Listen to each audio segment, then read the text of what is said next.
I'm just curious, big picture, Steve, how do you think the White House is doing what is on your mind? We look at a president who is so clearly in over his head and out of his depth, who has been dishonest, who has been imprecise, who's been inaccurate, and whose deadly indecision will be paid for with the lives of tens of thousands of Americans as this virus escalated to a place it never need have gotten. And that is all because of the wasted month of February, where the president was hate tweeting, firing people that he was angry with over impeachment, going on campaign rallies, and golfing.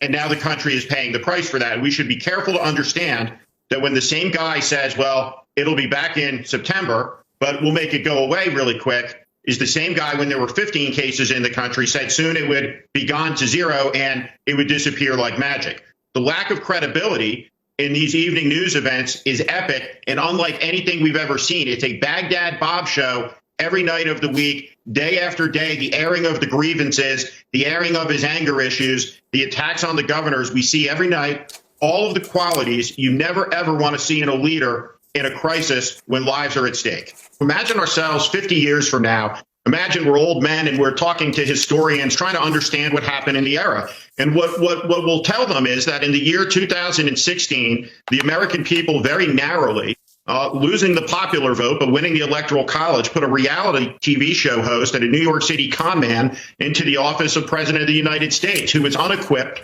intellectually, mentally, emotionally, and morally to be the commander-in-chief of the most powerful nation in the world. He didn't understand its history. He didn't understand its systems. He didn't understand its values. He spent years tearing the country apart, attacking vital institutions, alleging conspiracies, internalizing his grievances, conducting himself in an immoral and corrupt way that led to his impeachment. This has been a 3-year reality show circus, and hopefully what this incident will do is bring down the curtain on the reality show era of politics, all of it with finality. Because what we should understand, once again, is that politics and who we put into these positions of power matter profoundly. It is about life and death. And so we're in a life and death moment. And when you read the first drafts of history here and you know what happened, not what the president is lying about every night in these briefings and pretending happened, what really happened is this is one of the most inept responses to a crisis that you could have seen coming.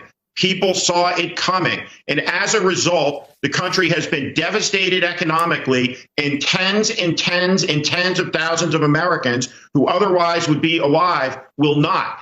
The coronavirus is the leading cause of death in America. He ran on a promise of making America great again. What we see is death, economic collapse, and suffering on an immense scale that nobody in this country could have imagined seeing in our lifetime 60 days ago. That's what his legacy is.